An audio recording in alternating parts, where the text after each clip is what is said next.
The carriage rattled through the iron gates of Ashford Manor on a bitter November morning in 1868, carrying with it a woman who had nothing left to lose. Miss Eleanor Hartley pressed her gloved hand against the frosted window, watching the imposing Gothic structure emerge from the mist like a fortress built to keep the world at bay.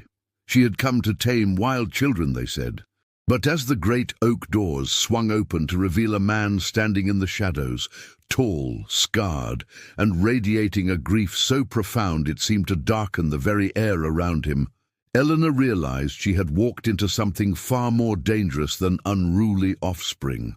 The Duke of Ashford's eyes met hers for a single searing moment, and in that instant she understood. This house held secrets that could destroy her or save them all. If you're listening to this story, don't forget to click the like button, subscribe to the channel, and tell me in the comments from which part of the world you're listening to this story. I want to know how far it has traveled. Eleanor Hartley had always known her life would be one of service. Born the youngest daughter of a country vicar in Derbyshire, she had been raised on modest means, good books, and the understanding that her intelligence, while considerable, would never be her ticket to security. That distinction belonged to beauty and fortune, neither of which she possessed in abundance. At 24, she was considered past the bloom of youth by society's cruel standards, though her clear grey eyes and the determined set of her jaw suggested a woman who had made peace with her circumstances. She had spent the past 6 years as a governess in respectable households, teaching young ladies their French verbs and watercolor techniques, always maintaining the invisible line between servant and family. It was a lonely existence, belonging nowhere, but it was honest work. When her previous employer, Mrs. Pemberton of Bath, had passed away suddenly, Eleanor found herself adrift once more, scanning the advertisements in the Times for her next position. The advertisement for Ashford Manor had been unusual. Governess required for 2 children, ages 8 and 10, must possess exceptional patience, firm discipline, and an unshakable constitution. Previous governesses need not apply. Generous salary. Inquire with Mrs. Dawson, housekeeper, Ashford Manor, Yorkshire. The warning about previous governesses should have given her pause, but the salary offered was nearly double what she had earned before. Desperation, Eleanor had learned, made one remarkably brave. The journey north had taken 2 days, and with each mile the landscape had grown wilder, the villages smaller, the sky greyer. Yorkshire in November was a study in bleakness, all windswept moors and skeletal trees. When the hired coach finally deposited her at the village of Ashford-on-the-Moor, the innkeeper's wife had crossed herself upon hearing Eleanor's destination. "Ashford Manor, miss. You're certain?" The woman's weathered face had creased with concern. "They've had 7 governesses in 18 months. 7! Not a one lasted more than a fortnight." Eleanor had lifted her chin. "Then perhaps I shall be the 8th who stays." Now, standing in the cavernous entrance hall of Ashford Manor, Eleanor wondered if pride had led her astray. The house was magnificent in its Gothic grandeur, vaulted ceilings, dark wood panelling, and portraits of stern-faced ancestors staring down from the walls. But there was something oppressive about it, as if the very stones were weighted with sorrow. The air smelled of beeswax and something else, something indefinable. Neglect, perhaps, or grief. Mrs. Dawson, the housekeeper, was a woman of perhaps 50, with steel-grey hair pulled back in a severe bun and eyes that assessed Eleanor with the precision of a military general. "You're younger than I expected," she said without preamble, "and smaller. The children are formidable." "I have managed formidable children before, Mrs. Dawson. Not like these, I'll wager." The housekeeper's expression softened slightly. "But you've kind eyes. That may count for something. Come, I'll show you to your room. His Grace is away on a state business, but he'll want to meet you at dinner." Eleanor's room was in the east wing, a modest but comfortable chamber with a view of the gardens, or what had once been gardens. Now they were overgrown, wild roses strangling the trellises, paths disappearing beneath weeds. It seemed the house's neglect extended beyond its walls. She had barely unpacked her few belongings when a crash echoed from somewhere below, followed by shouting. Eleanor hurried downstairs, following the commotion to what appeared to be the morning room. There she found her charges. Master Thomas Ashford, aged 10, stood atop a Louis Seffifine's settee, brandishing a wooden sword and wearing what appeared to be a tablecloth as a cape. His sister, Lady Catherine, called Kit by the servants Eleanor would learn, was 8 years old and currently attempting to tie the footman to a chair with what looked like expensive drapery cord. "Pirates!" Thomas shouted, catching sight of Eleanor. "We're pirates and you're our prisoner!" Eleanor took in the scene with remarkable calm. The footman, a young man named James, looked mortified. A Chinese vase lay shattered on the floor. The children themselves were beautiful. Thomas with his father's dark hair and strong features, Kit with golden curls and eyes like summer sky, but they radiated a wildness that spoke of profound unhappiness. "Pirates," Eleanor said thoughtfully, stepping into the room. "How interesting. I was once captured by pirates myself." This gave them pause. Thomas lowered his sword slightly. "You were not." "I most certainly was. Off the coast of Cornwall. Terrible business. They made me walk the plank." Kit's eyes widened. "Did you drown?" "Obviously not, as I'm standing here. I made them a bargain instead." Eleanor moved closer, her voice dropping to a conspiratorial whisper. "I told them I knew where treasure was hidden, but I would only reveal it if they made me captain of the ship." "And did they?" Thomas was fully engaged now, sword forgotten. "They did. And do you know what I did as captain?" Both children shook their heads. "I steered the ship home, where every pirate received a fair trial and a second chance at an honest life." Eleanor smiled. "Because the greatest treasure isn't gold, Master Thomas. It's knowing who you truly are beneath the costume." The room fell silent. Then slowly, Thomas climbed down from the settee. Kit released the footman, who fled gratefully. Eleanor knelt to examine the broken vase, her heart sinking at its obvious value. "Our mother liked that vase," Kit said softly. "She brought it back from London. Your mother had excellent taste. Perhaps we might collect the pieces and see if they can be mended. Some broken things can be made whole again with patience and care." She looked up to find both children staring at her with an intensity that was unsettling. They were testing her, she realized. Every governess before her had likely scolded, punished, or fled. Eleanor was offering something different, understanding. "Will you really stay?" Thomas asked. And beneath the bravado, she heard the question he was truly asking. "Will you leave us too?" "I intend to try," Eleanor said honestly, "if you'll have me." The afternoon passed in a tentative truce. Eleanor learned that the children's mother, the Duchess of Ashford, had died 2 years prior in a riding accident. Their father, the Duke, had retreated into his grief and his work, leaving the children to run wild under the care of a succession of governesses who couldn't manage them. The household staff walked on eggshells. The house itself seemed to be holding its breath. And the children, these beautiful wounded children, were crying out for attention in the only way they knew how. By evening, Eleanor had established a temporary peace. She had read to them from Robinson Crusoe, played a game of chess with Thomas, who was surprisingly skilled, and helped Kit tend to a family of hedgehogs she was secretly keeping in a box in the garden shed. They were bright, creative children, starving for structure and affection. Mrs. Dawson appeared at 6 o'clock. "His Grace has returned. He'll see you in his study before dinner, Miss Hartley." Eleanor's stomach tightened with nerves. She changed into her best dress, a simple grey wool that had seen better days, and made her way to the study in the west wing. She knocked, heard a curt "enter," and stepped inside. The Duke of Ashford stood with his back to her, staring out the window at the darkening moors. He was tall, perhaps 35, with broad shoulders and dark hair that curled slightly at his collar. When he turned, Eleanor's breath caught. He was devastatingly handsome, but it was a beauty marked by suffering. A scar ran from his left temple to his jaw, pale against his tanned skin, a souvenir from the same riding accident that had killed his wife, she would later learn. But it was his eyes that arrested her, dark, intelligent, and filled with such profound pain that Eleanor felt it like a physical blow. Miss Hartley. His voice was deep, cultured, and utterly devoid of warmth. Mrs. Dawson tells me you survived your first day.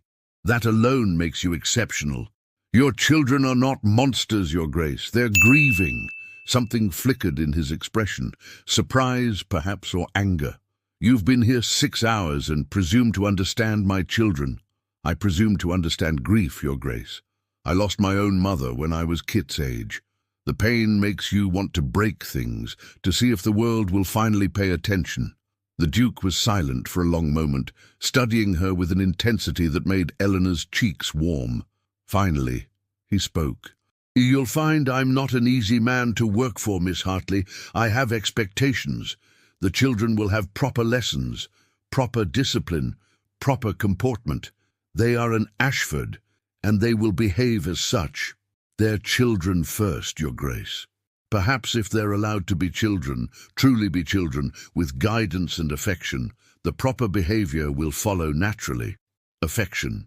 He said the word as if it were foreign. I implore you to educate them, not coddle them. With respect, Your Grace, education without compassion is merely training. Your children need more than a trainer. The Duke's jaw tightened, and for a moment Eleanor thought she had gone too far, that she would be dismissed before she'd even properly begun. But then, unexpectedly, his expression softened almost imperceptibly. You're either very brave or very foolish, Miss Hartley. I haven't decided which. He turned back to the window. You'll dine in the nursery with the children. That will be all. Eleanor was dismissed. As she reached the door, his voice stopped her. Miss Hartley, the vase they broke today was a wedding gift from my wife's mother. It was precious to her. Eleanor's heart ached at the carefully controlled emotion in his voice. I've collected all the pieces, Your Grace. I know an excellent craftsman in the village who specializes in restoration. If you'll permit me, I'll take it to him tomorrow. Some broken things can be mended.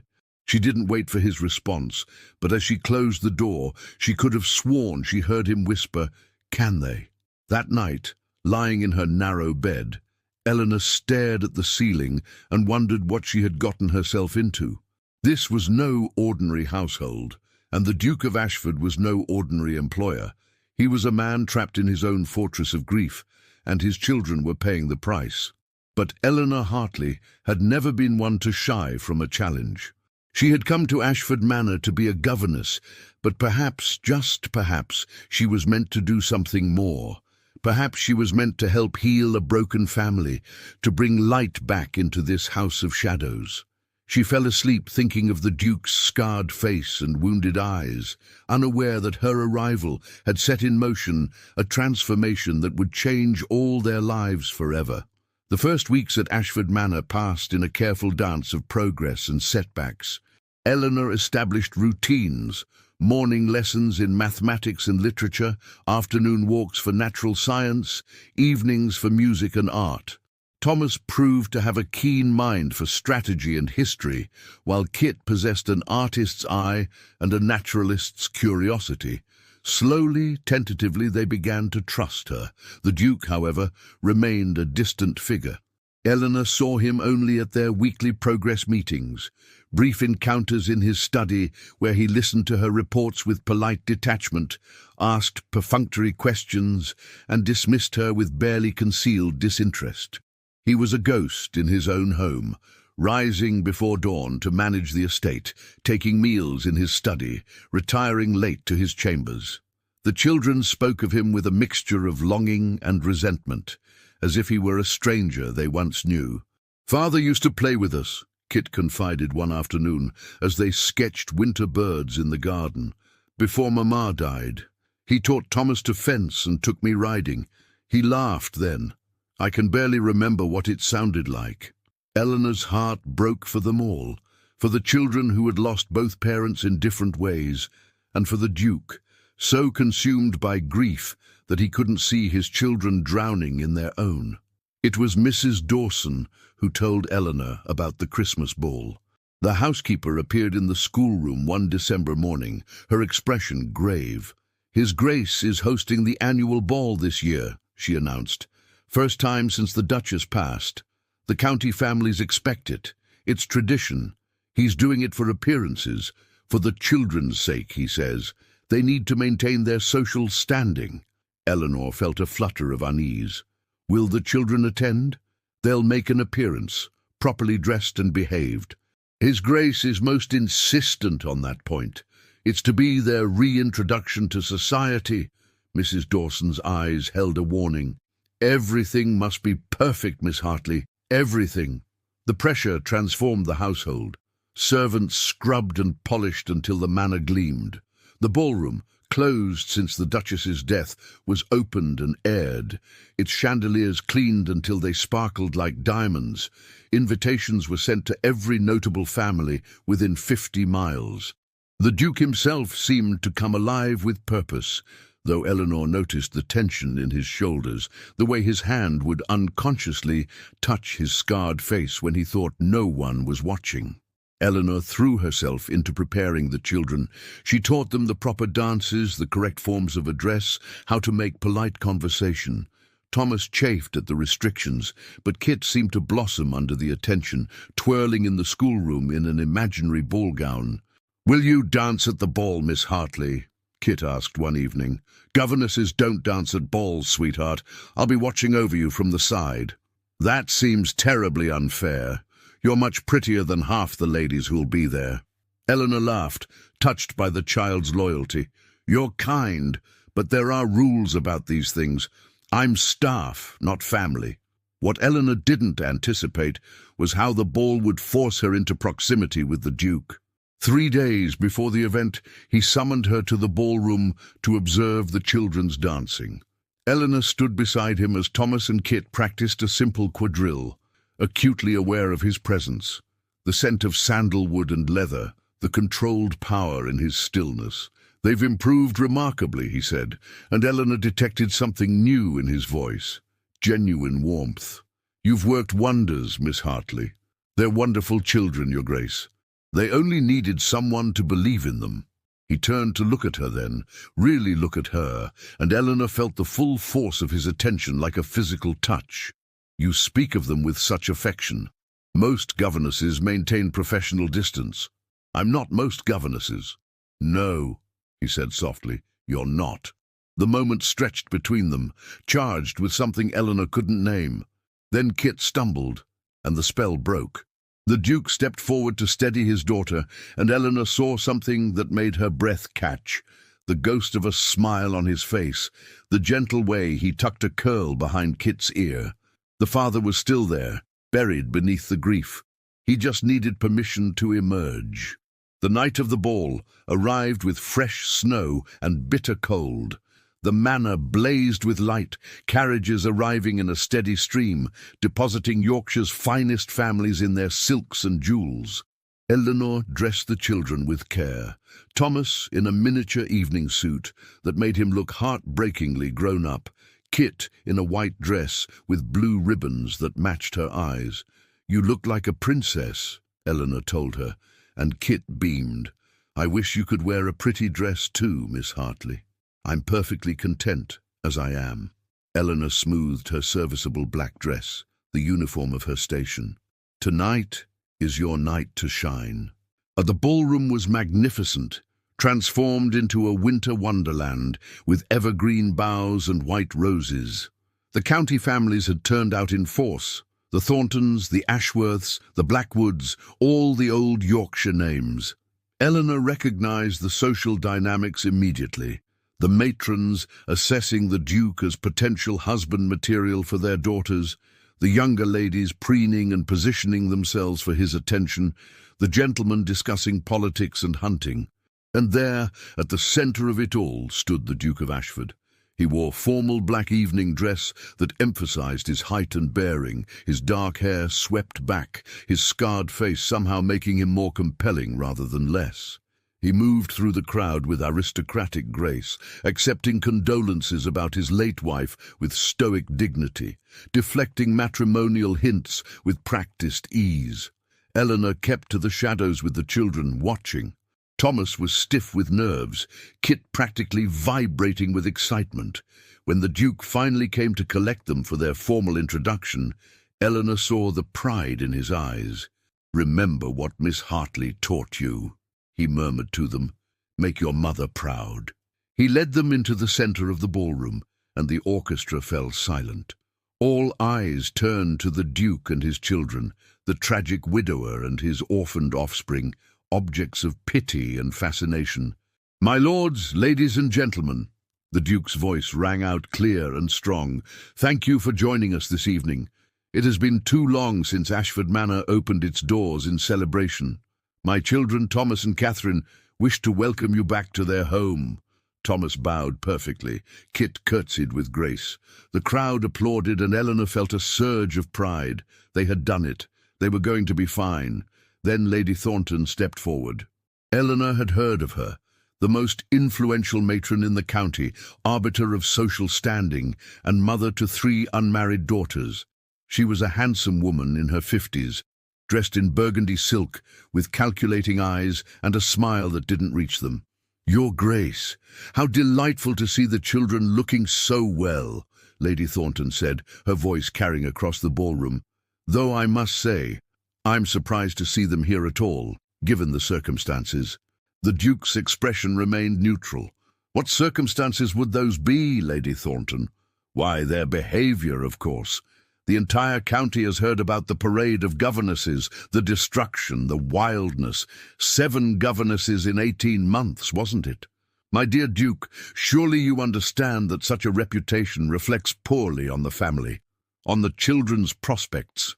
A murmur rippled through the crowd.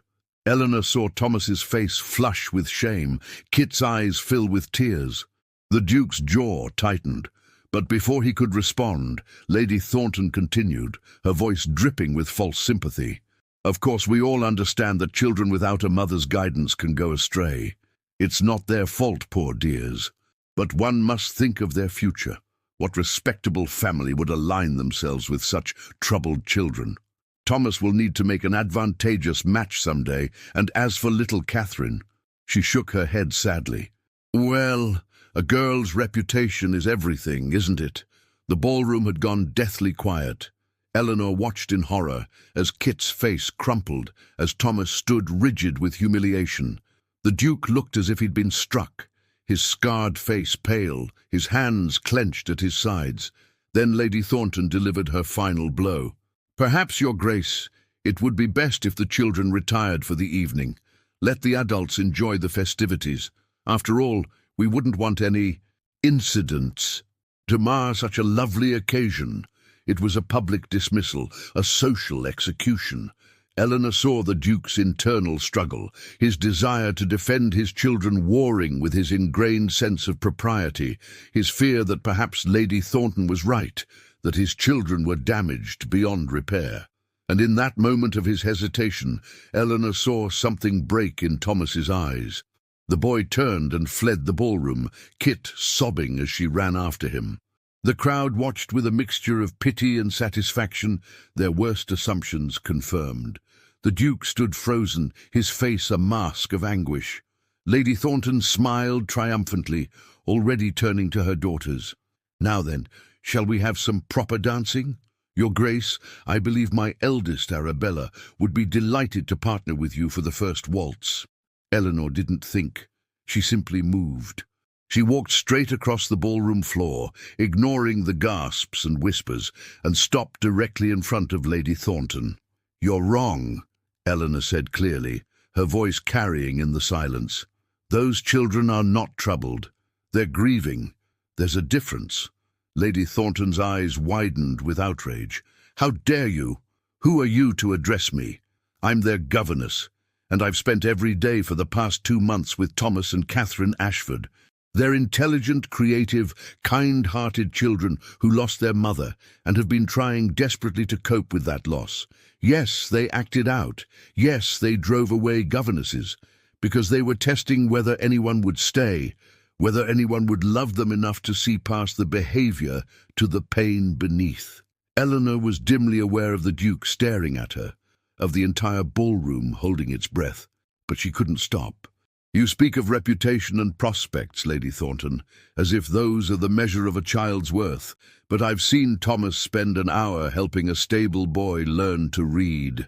I've watched Kit nurse an injured bird back to health with such tenderness it would break your heart. These children have more genuine goodness in them than all the polished manners and social graces in this room combined. This is outrageous, Lady Thornton sputtered. Your Grace, are you going to allow your servant to speak to me this way? All eyes turned to the Duke. Eleanor suddenly realized what she'd done, overstepped every boundary, violated every rule of her position. She would be dismissed, certainly, probably without references. Her career as a governess was over, but as she looked at the Duke's face, she saw something unexpected. His dark eyes were blazing, not with anger at her, but with something else entirely. Something that looked almost like awakening. Miss Hartley is quite right, the Duke said, his voice low and dangerous.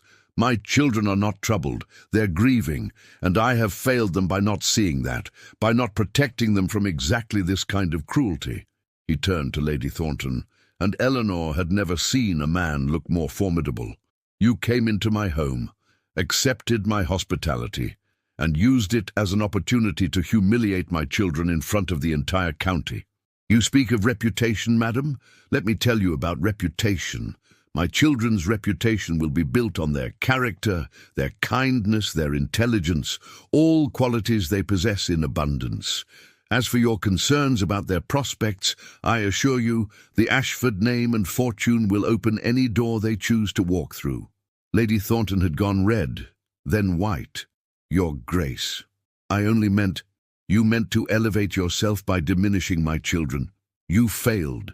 I believe it's time for you and your family to leave. The gasps were audible now.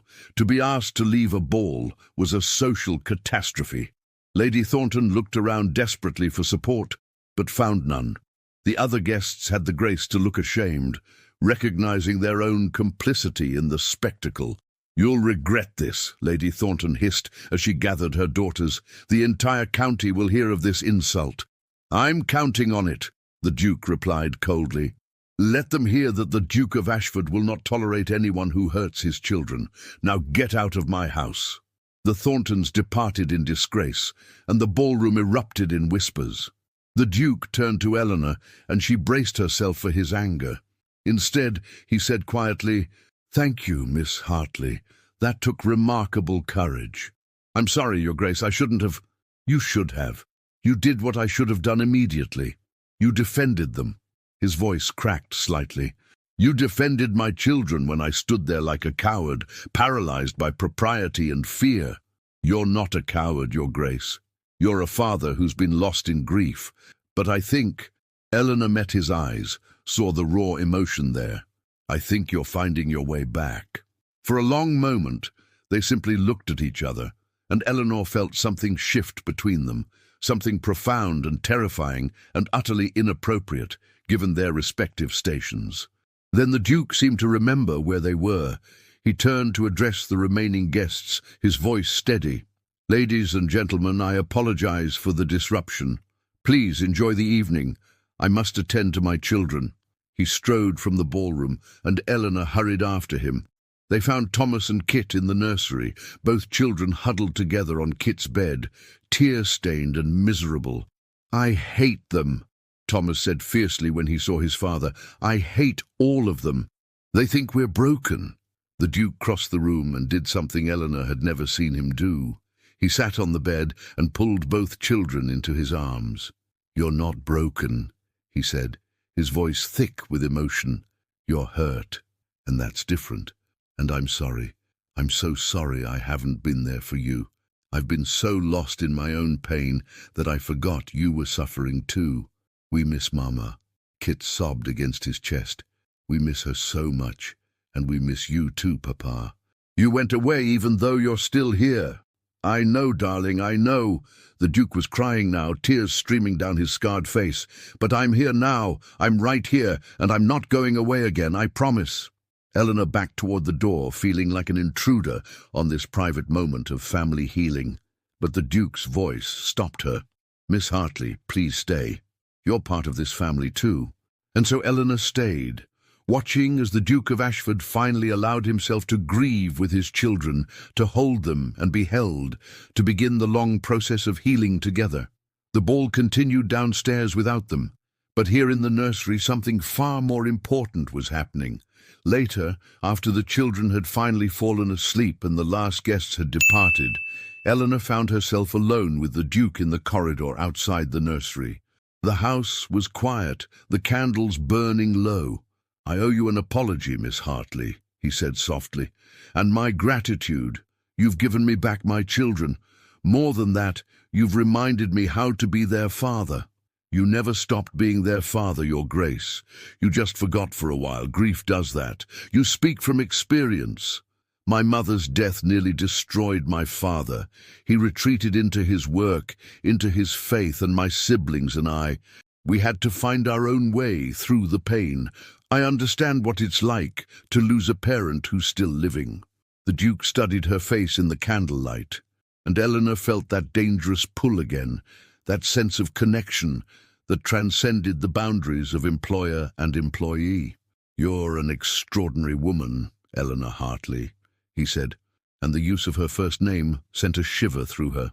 "I don't know what divine providence brought you to Ashford Manor, but I'm grateful for it. I'm just a governess, Your Grace." "No," he said firmly, "you're so much more than that, and I think we both know it." The moment hung between them, charged with possibility and impossibility in equal measure. Then the Duke stepped back, propriety reasserting itself. "Good night, Miss Hartley, and thank you for everything." Eleanor returned to her room, her heart pounding, her mind racing. Tonight had changed everything. The Duke had defended his children, had finally begun to heal. But in doing so, he had also revealed something else, a connection between them that was as undeniable as it was forbidden. She lay awake for hours, listening to the house settle around her, knowing that after tonight, nothing at Ashford Manor would ever be the same. The public humiliation had become a catalyst, burning away pretense and forcing truth into the light. But Eleanor couldn't shake the feeling that the real challenges were still ahead, because she had committed the most dangerous mistake a governess could make. She had begun to care for her employer as more than just an employer. And judging by the way he had looked at her tonight, the feeling might be mutual. In a house still haunted by the ghost of a beloved duchess, in a society with rigid rules about class and propriety, what possible future could there be for a grieving duke and a penniless governess? Eleanor fell asleep with that question unanswered, unaware that the Duke in his own chambers was lying awake asking himself the very same thing. The morning after the ball dawned cold and bright, the winter sun glinting off fresh snow that had fallen during the night. Eleanor woke with a sense of foreboding, certain that consequences from the previous evening's debacle would arrive with the morning post. She dressed quickly and went to check on the children, finding them still asleep, their faces peaceful in repose. Thomas had his arm protectively around Kit, and the sight made Eleanor's heart ache with tenderness. She was descending the stairs when she encountered the Duke in the entrance hall. He was dressed for riding, his greatcoat dusted with snow, his cheeks ruddy from the cold. He looked more alive than she had ever seen him, as if the emotional storm of the previous night had washed away some invisible barrier. "Miss Hartley," he said, pulling off his gloves, "I'm glad I caught you. I've been thinking about what happened last night, and I've come to a decision." Eleanor's stomach dropped. Here it was, the dismissal she had been expecting. She had overstepped, embarrassed him in front of his peers, and now she would pay the price. "Your Grace, I want to apologize again for my behavior. I had no right to speak as I did." He held up a hand, stopping her. "You had every right. More than that, You had the courage to do what I should have done, but that's not what I want to discuss. Miss Hartley, the children need a change of scenery. This house, this county, it's suffocating them. Suffocating all of us, if I'm honest. Eleanor blinked in surprise. I don't understand, Your Grace. My late wife's sister, Lady Beatrice Thornhill, lives in London. She's been writing to me for months, begging me to bring the children to visit. I've refused every invitation, but now— He paused, choosing his words carefully. Now I think it might be exactly what we need. A fresh start, away from the gossips and the memories. Lady Beatrice is a remarkable woman. Independent, intelligent, unconventional by society's standards. I think you would like her very much. You want to take the children to London? For the winter season, yes. Perhaps longer. And I want you to come with us, of course. The children need continuity. And frankly, Miss Hartley, I need someone I can trust. Someone who sees my children as they truly are. Eleanor felt a rush of relief, so profound it made her dizzy. Not dismissed, but invited to London. Given a chance to continue the work she had started, to help these children heal. I would be honored, Your Grace. Something flickered in his eyes, pleasure perhaps, or relief of his own. Excellent. We'll leave in 3 days. That should give you time to prepare the children and pack what you need.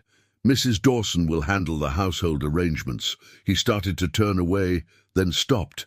Miss Hartley, last night when you defended my children, I realized something.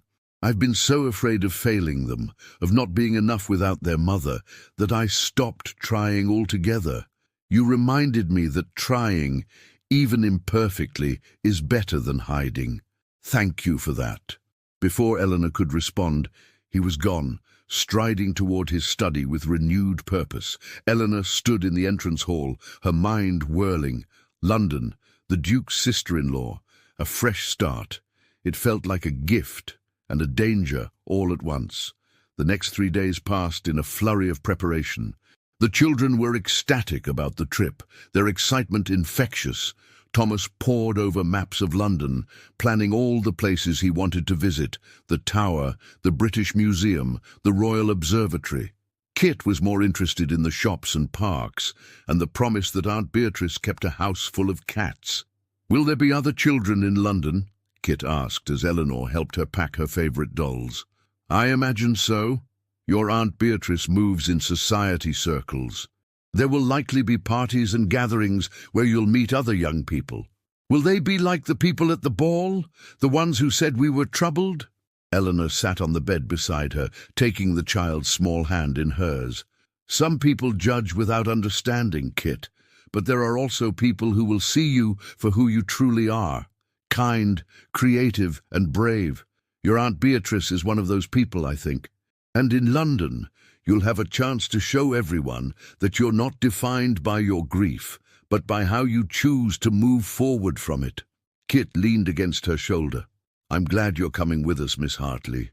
You make everything feel less scary. You make everything feel less lonely, Eleanor replied softly, kissing the top of Kit's head. On the morning of their departure, Eleanor stood in the entrance hall, surrounded by trunks and cases, watching as the Duke supervised the loading of the carriages. He had arranged for them to travel in comfort. 2 carriages, one for the family and Eleanor, another for the lady's maid, valet, and luggage. It was a far cry from the hired coach that had brought Eleanor to Yorkshire just 2 months ago. Mrs. Dawson pressed a package into Eleanor's hands. Shortbread for the journey, the housekeeper said gruffly. And Miss Hartley, thank you for bringing life back to this house, for bringing him back to us. The journey to London took 3 days, with stops at coaching inns along the way. Eleanor had never travelled in such style, and she tried not to feel overwhelmed by the luxury of it all. The private parlours at the inns, the excellent meals, the Duke's casual assumption that such comfort was simply the natural order of things. But what struck her most was the transformation in the Duke himself. Away from Ashford Manor and its ghosts, he seemed to shed years of grief. He played word games with the children during the journey, pointed out landmarks, told stories about his own childhood travels. Eleanor watched him come alive and felt her own dangerous feelings deepen with every smile, every laugh, every moment of unguarded joy. On the second evening, after the children had gone to bed at the inn, Eleanor found herself alone with the Duke in the private parlour. He was standing by the fire, a glass of brandy in his hand, staring into the flames. "May I ask you something, Miss Hartley?" he said without turning. "Of course, Your Grace. Why did you become a governess, a woman of your intelligence and education? Surely there were other paths available to you." Eleanor considered her answer carefully. "My father is a vicar with 5 children and a modest living. There was no money for dowries, no family connections to secure advantageous marriages. My choices were to be a burden on my family, to marry whoever would have me regardless of compatibility, or to make my own way in the world. I chose independence. Do you regret it?" "Sometimes," she admitted. "It's a lonely life, belonging nowhere. Not quite a servant, not quite family, always on the outside looking in. But it's honest work, and it's mine. I answer to no one but myself and my employers." The Duke turned to face her, his expression thoughtful. "You're wrong about one thing, Miss Hartley. You're not on the outside at Ashford Manor. My children love you, and I—" He paused, seeming to struggle with his words. "I value you, more than I can properly express." The air between them felt charged, dangerous. Eleanor knew she should excuse herself, retreat to the safety of her room, but she couldn't seem to move.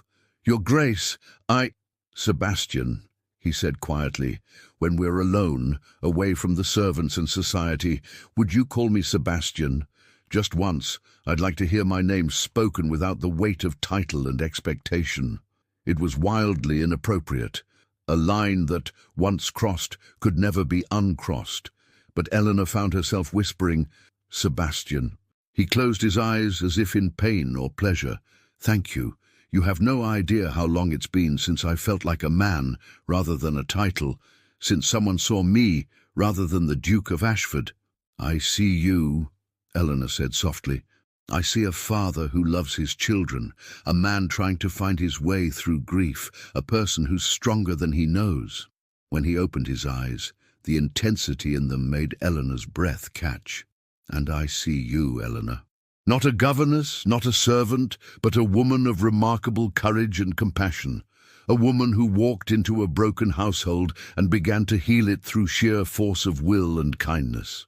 They stood there, the fire crackling between them, the rest of the inn quiet around them. Eleanor knew that something was shifting, that they were teetering on the edge of something that could destroy them both. A duke and a governess. It was impossible, forbidden, a scandal waiting to happen. "I should retire," Eleanor said, though she didn't move. "It's late and we have another long day of travel tomorrow." "Yes," Sebastian agreed, but he didn't move either. "Eleanor, I need you to know, whatever happens in London, whatever society says or thinks, you have my protection, my respect. You're not just an employee to me, you're important." "You're important to me too," Eleanor whispered. And then, before she could lose her courage, she fled to her room. She lay awake for hours, her heart racing, replaying every word, every look. She was falling in love with the Duke of Ashford, with Sebastian, and it was the most foolish, dangerous thing she had ever done. They arrived in London on a grey afternoon, the city sprawling and chaotic after the quiet of Yorkshire. Lady Beatrice Thornhill's townhouse was in Mayfair, an elegant Georgian building with black railings and window boxes that would bloom with flowers in spring. Lady Beatrice herself was waiting on the steps, and Eleanor liked her immediately. She was perhaps 40, with auburn hair going silver at the temples, intelligent green eyes, and a warm smile that reached those eyes. She wore a fashionable but practical dress in deep blue, and when she embraced the Duke, there was genuine affection in the gesture. "Sebastian, finally! I'd almost given up hope of seeing you again." She turned to the children, kneeling despite her fine dress. "And you must be Thomas and Kit. My goodness, you've grown. I haven't seen you since you were tiny things. Come here and let me look at you properly." The children, usually shy with strangers, responded to her warmth immediately. Kit threw her arms around her aunt's neck, and Thomas managed a genuine smile. Then Lady Beatrice's eyes fell on Eleanor. "And you must be the famous Miss Hartley. Sebastian's letters have been full of your praises." Eleanor felt her cheeks warm. "Your ladyship is too kind." "Not at all. Any woman who can manage my nephew and niece and get my stubborn brother-in-law out of that gloomy manor deserves a medal. Come inside, all of you. I've had rooms prepared, and cook has made enough food to feed an army." The townhouse was beautiful, smaller than Ashford Manor, but filled with light and colour. Books lined the walls, paintings hung in cheerful profusion. And yes, there were cats, 3 of them, lounging on various pieces of furniture with feline entitlement. Lady Beatrice showed Eleanor to her room personally, a charming space on the 3rd floor with a view of the square. "I hope you'll be comfortable here, Miss Hartley, and please call me Beatrice when we're private. I can't abide formality in my own home." "That's very kind, but I'm not sure it's appropriate." "Appropriate." Beatrice waved a dismissive hand. "I stopped caring about appropriate when my husband died and left me a wealthy widow at 35. Society expected me to retire to the country and fade away. Instead, I stayed in London, invested my money wisely, and built a life on my own terms. I host salons for artists and intellectuals. I support women's education, and I refuse to apologize for any of it." Eleanor stared at her, fascinated. "You sound like a remarkable woman." "I'm a free woman, Miss Hartley, which is the next best thing, and I suspect you understand that better than most." Beatrice's eyes were shrewd, but kind. "Sebastian told me what happened at the ball, how you defended the children. That took courage." "It was nothing. It was everything. Those children have been drowning, and Sebastian has been too lost in his own grief to see it. But you saw it. You threw them a lifeline." Beatrice paused, then added carefully, "And I think you may have thrown Sebastian one too." Eleanor's heart skipped. "I don't know what you mean." "Don't you? My dear, I've known Sebastian since he married my sister 15 years ago. I watched him fall in love with Catherine, watched him become a devoted husband and father, and I watched him die inside when she was killed. For 2 years, he's been a ghost. But his letters these past weeks, there's life in them again. Hope. And it started when you arrived." "I'm just the governess," Eleanor said weakly. Beatrice smiled. "If you say so.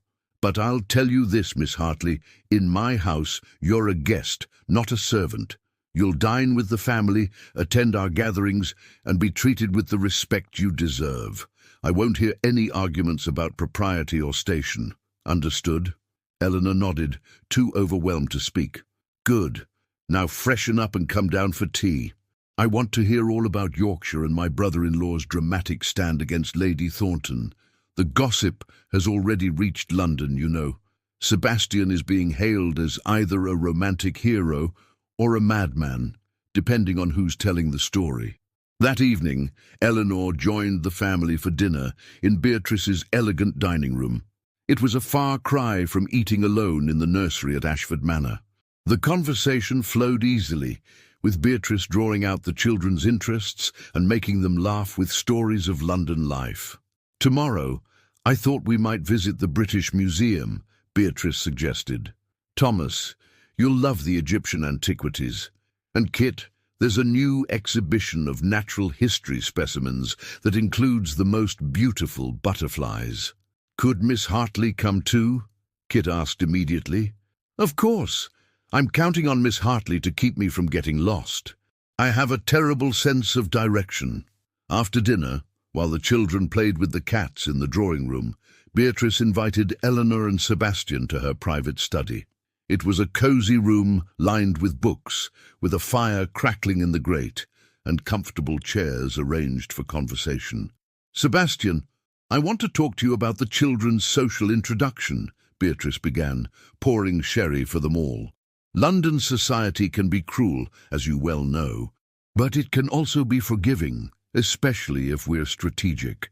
"What do you suggest?" Sebastian asked, accepting his glass. "Small gatherings first. I'll host a tea for some of my friends, women who are intelligent and kind, who have children of their own. Let Thomas and Kit meet other young people in a safe environment. Then perhaps some cultural outings, the theatre, concerts, exhibitions. Let society see them as they truly are, delightful, well-mannered children. And what about the gossip from Yorkshire? Sebastian's jaw tightened. Lady Thornton has undoubtedly spread her poison. Let her. Anyone who matters will see through it. And besides, you have a secret weapon. Beatrice's eyes twinkled as she looked at Eleanor. Miss Hartley here has transformed your children. That transformation will speak louder than any gossip. Eleanor felt the weight of their expectations and tried not to panic. I'm not sure I'm equipped for London society, Lady Beatrice. I'm just a country governess. You're a woman who stood up to the most powerful matron in Yorkshire and won, Beatrice countered. You'll do just fine. Besides, I'll be right there with you. We unconventional women must stick together. Over the following weeks, Beatrice's plan unfolded beautifully. She hosted a series of intimate gatherings, introducing the children to carefully selected families. Thomas made friends with the son of a prominent barrister, a boy his own age, who shared his love of history and strategy games. Kit charmed everyone with her artistic talent and her gentle way with animals. And Eleanor found herself drawn into Beatrice's world, a world of intelligent conversation, progressive ideas, and women who refused to be confined by society's expectations. She met writers and artists, educators and reformers. For the first time in her life, she felt like she belonged somewhere, like she was valued for her mind rather than merely tolerated for her usefulness. But it was her growing connection with Sebastian that both thrilled and terrified her. In London, away from the rigid hierarchy of Ashford Manor, the lines between employer and employee blurred. They took the children to museums and parks, attended concerts and exhibitions, always with Beatrice as chaperone, but often finding moments of private conversation. One afternoon at the British Museum, while the children explored the Greek antiquities with Beatrice, Sebastian and Eleanor found themselves alone in the manuscript room. "Look at this," Sebastian said, pointing to an illuminated medieval text. "The patience it must have taken to create something so beautiful. Each letter a work of art." Eleanor studied the delicate gold leaf and vibrant colors. "It's extraordinary. All that effort for something most people would never see, never appreciate." "But the artist knew its worth," Sebastian said softly. "Sometimes the most valuable things are the ones hidden away, waiting for someone who can truly see them." He wasn't talking about the manuscript anymore. Eleanor knew it, felt it in the charged air between them. She turned to find him watching her with an intensity that made her breath catch. "Sebastian, we can't—" "I know," he said quietly. "Believe me, I know. But Eleanor, I can't pretend anymore. I can't pretend that you're just the governess, that what I feel for you is merely gratitude or respect. You've awakened something in me I thought died with Catherine. You've made me want to live again, not just exist." Eleanor's heart was pounding so hard she thought it might burst. "I feel it too," she whispered. "But it's impossible. You're a duke, I'm a governess. Society would never accept it. Your children would suffer for it." Would they? Or would they see their father choosing happiness, choosing love, choosing to build a new life rather than remaining trapped in the past? "It's not that simple, isn't it?" He took a step closer, close enough that she could feel the warmth of him. "Eleanor, I'm not asking you to decide anything now. I'm just asking you to consider the possibility, to not dismiss it out of hand because of what society says or expects." Before Eleanor could respond, they heard Kit's voice calling for them. The moment shattered, and they stepped apart, propriety reasserting itself. But as they rejoined the others, Eleanor's mind was reeling. Sebastian, the Duke of Ashford, had feelings for her, real feelings, and God help her, she felt the same way. But what possible future could they have? The scandal would be enormous. His family, his position, his children's prospects, all of it would be jeopardized. That night, Eleanor confided in Beatrice. They were in the drawing room after the children had gone to bed, Sebastian having retired to his study to attend to correspondence. "He told you he has feelings for you," Beatrice said. It wasn't a question. Eleanor nodded miserably. "How did you know?" "My dear girl, I've been watching the two of you circle each other for weeks. The way he looks at you when he thinks no one's watching, the way you light up when he enters a room. It's rather beautiful, actually." "It's rather impossible," Eleanor corrected. "Lady Beatrice, I'm a vicar's daughter, with no fortune, no connections, no prospects. He's a duke. The scandal alone would destroy him. Would it? Or would it simply separate the true friends from the social climbers?" Beatrice leaned forward, her expression serious. "Eleanor, may I tell you something about my sister? Catherine was a wonderful woman, and Sebastian loved her deeply. But theirs was an arranged marriage, made for all the right reasons: family, fortune, social standing. They grew to love each other, yes, but it wasn't a grand passion. It was comfortable, suitable, appropriate." She paused, choosing her words carefully. "What I see between you and Sebastian is different. It's a meeting of minds and hearts. It's two people who see each other truly and choose each other anyway. That's rare, Eleanor, precious, and I think it would be a tragedy to dismiss it simply because society says it's not appropriate. But the children adore you. They're happier than they've been in 2 years. Do you really think they would resent their father finding love again, especially with someone they already love?" Eleanor wanted to believe it, wanted to believe that love could conquer social barriers, that happiness was possible. But years of living on society's margins had taught her caution. "I don't know what to do," she admitted. Beatrice smiled gently. "Then don't do anything yet. Just be open to the possibility. Let this unfold naturally. And trust that sometimes the most unconventional choices lead to the greatest happiness." As Eleanor climbed the stairs to her room that night, she felt as if she were standing at a crossroads. One path led to safety, propriety, and loneliness. The other led to love, scandal, and the unknown. She didn't know which path she would choose, but for the first time in her life, she was beginning to believe that she had a choice at all. Spring arrived in London with a flourish of green leaves and blooming flowers, transforming the city's parks into gardens of colour and life. The Ashford household had settled into a comfortable rhythm, mornings devoted to the children's lessons, afternoons to cultural excursions and social calls, evenings to family dinners and quiet conversation.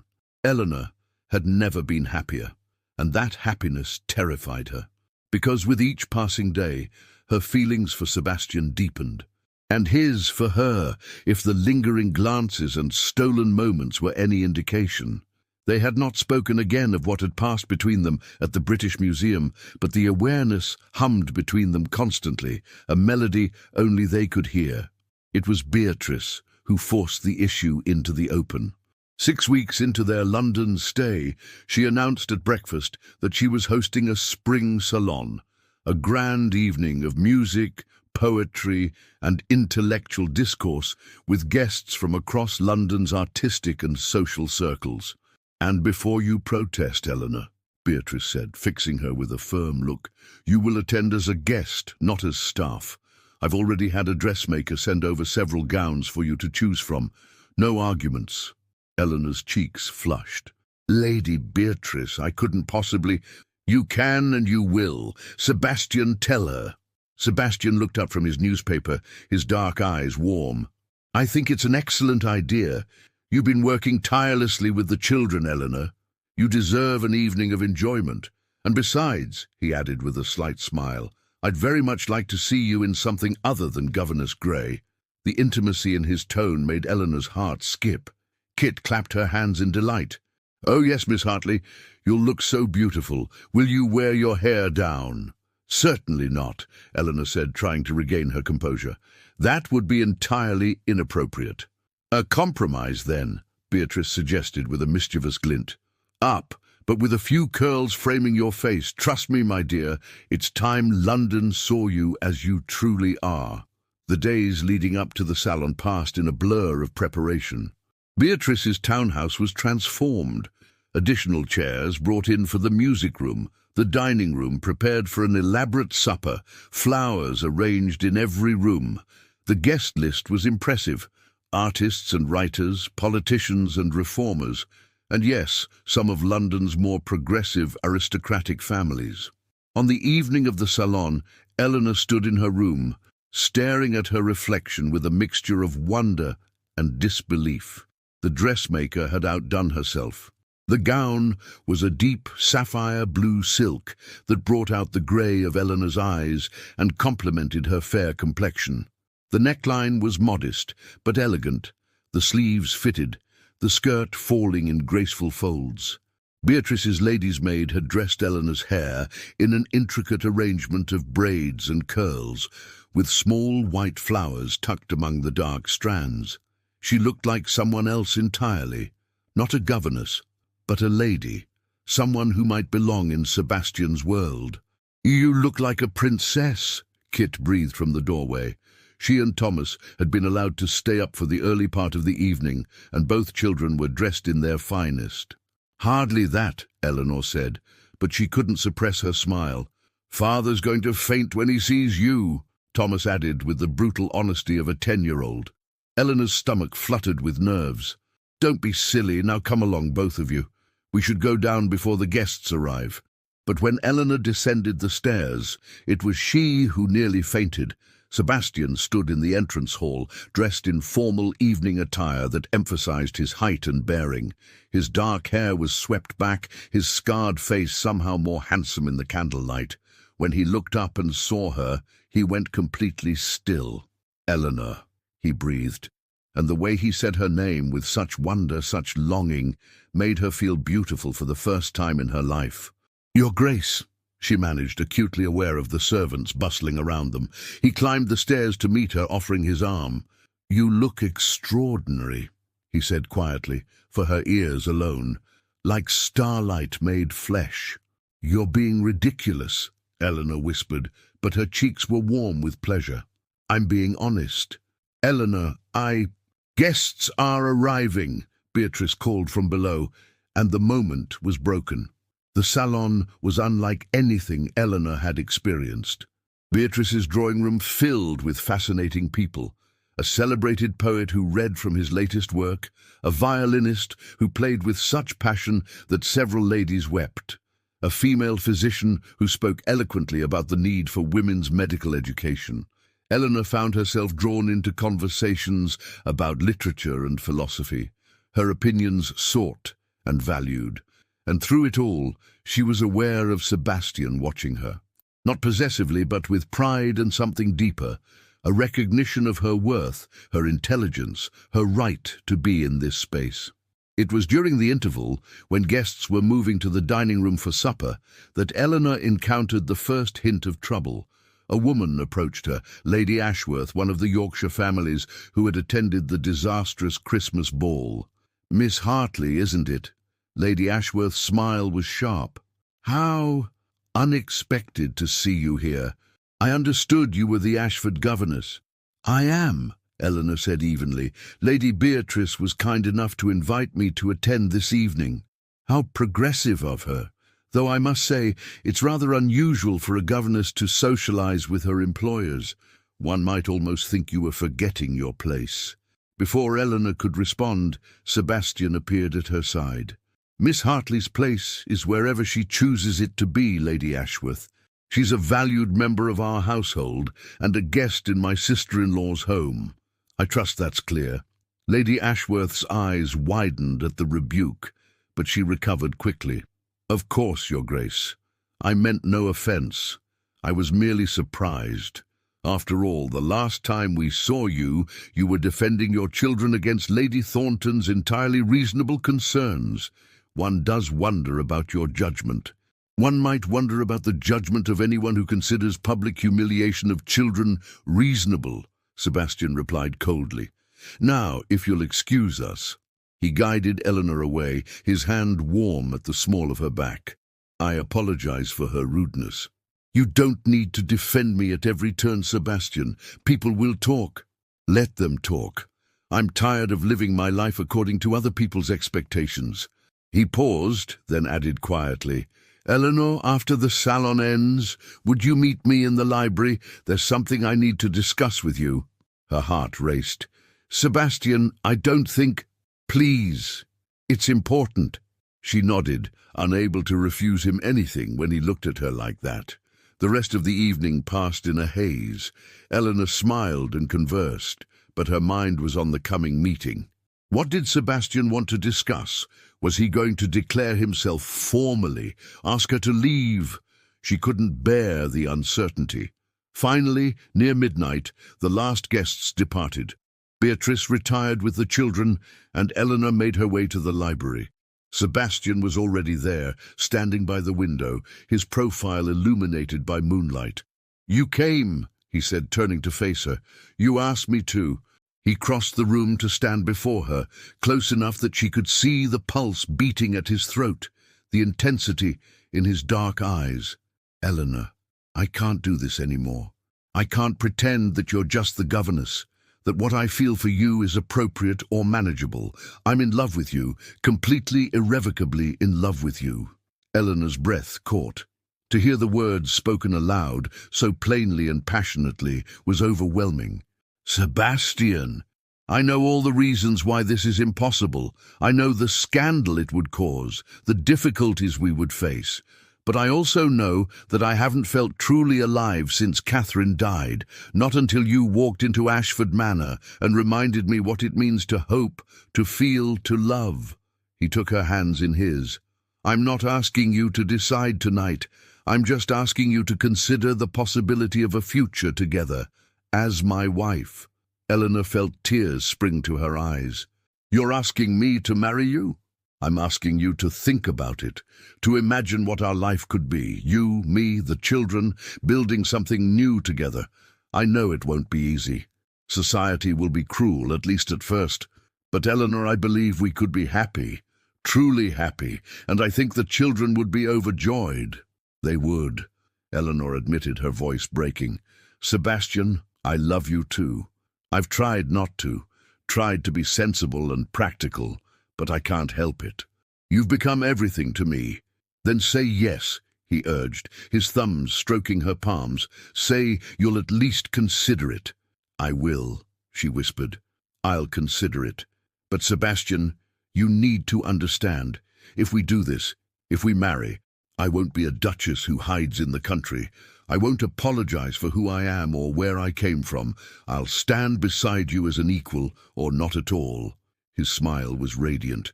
"I wouldn't want it any other way. Eleanor Hartley, you are the strongest, most remarkable woman I've ever known. You don't need a title to be extraordinary. You already are." He leaned forward, and for one breathless moment, Eleanor thought he might kiss her. But propriety held, barely, and instead he pressed his lips to her forehead, a gesture of tenderness and promise. "Think about it," he murmured against her skin, "and know that whatever you decide, you've already given me more than I thought possible. You've given me hope." Eleanor left the library in a daze, her heart singing and her mind racing. Sebastian loved her, wanted to marry her. It was everything she'd dreamed of and everything she'd feared. But the universe, it seemed, had other plans. The very next morning, as the household was breakfasting, a visitor was announced, one that made Sebastian's face go pale. "Lady Thornton is here?" he repeated to the butler. "From Yorkshire?" "Yes, Your Grace. She's in the drawing room and insists on speaking with you immediately. She says it's a matter of utmost urgency regarding your family's reputation." Eleanor's stomach dropped. Lady Thornton, the woman Sebastian had publicly humiliated and expelled from his home, had followed them to London. This could only mean trouble. Sebastian rose, his jaw tight. "I'll see her. Beatrice, would you join me? Eleanor, please keep the children upstairs." But Eleanor could hear raised voices from the drawing room as she ushered Thomas and Kit to the schoolroom. Lady Thornton's shrill tones carried through the house. Absolutely disgraceful. The entire county is talking about it. A duke consorting with his governess, treating her as an equal. It's unseemly, Your Grace, and it reflects poorly on your children. My relationship with Miss Hartley is none of your concern. Sebastian's voice was cold as ice. It's everyone's concern when a man of your position makes a spectacle of himself. And now I hear you were seen together at Lady Beatrice's salon, looking at each other like...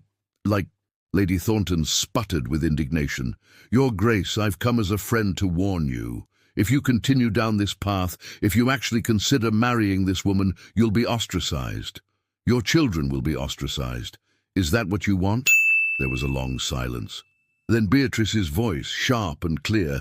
Lady Thornton, I think you've said quite enough. My brother-in-law's personal life is his own affair, and frankly, I find your concern suspiciously convenient, given that you have 3 unmarried daughters and have been angling for a ducal match for years.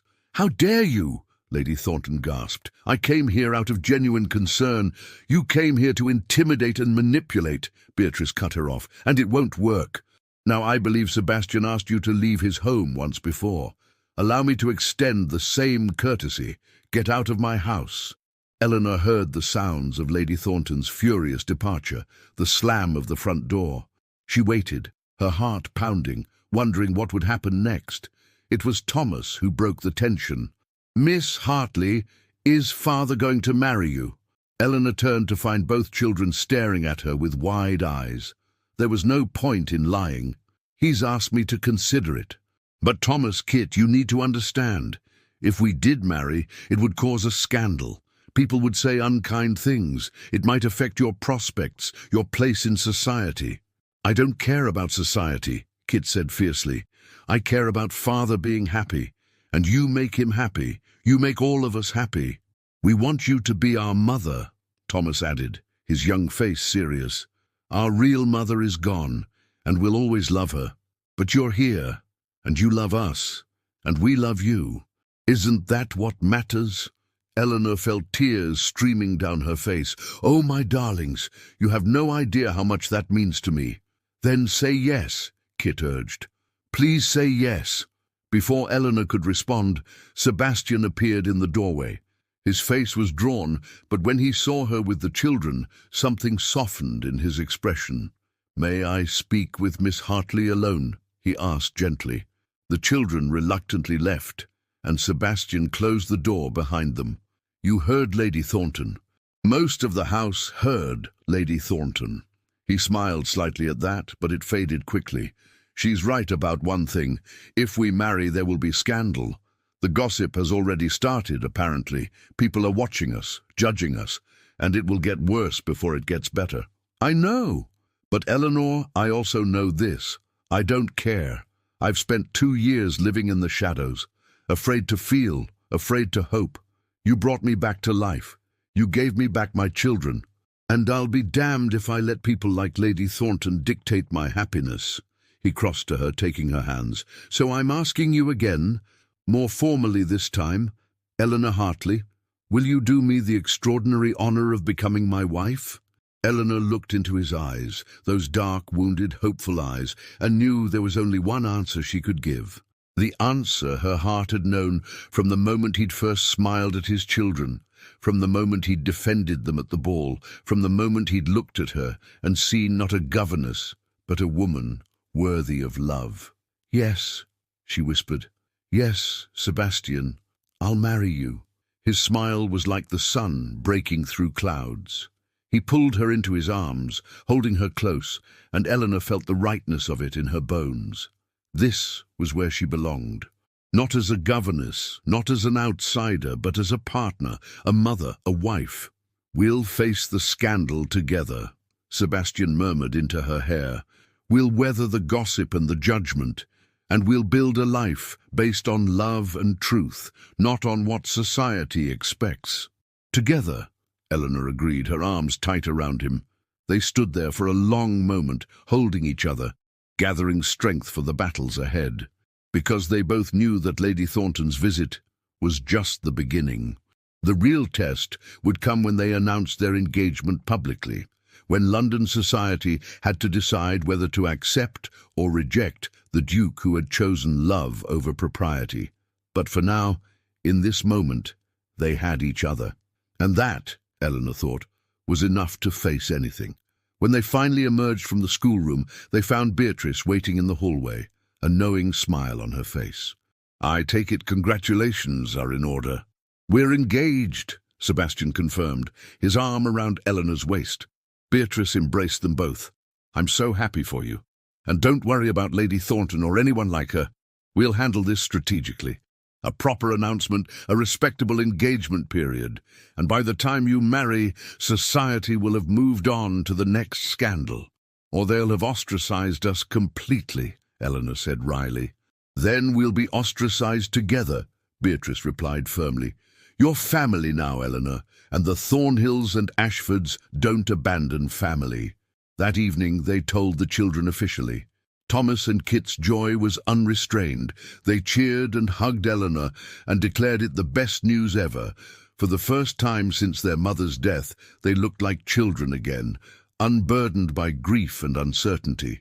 As Eleanor tucked Kit into bed that night, the little girl looked up at her with shining eyes. "Will we call you Mama now?" Eleanor's throat tightened with emotion. "If you'd like to, but there's no rush. We can take our time figuring out what feels right."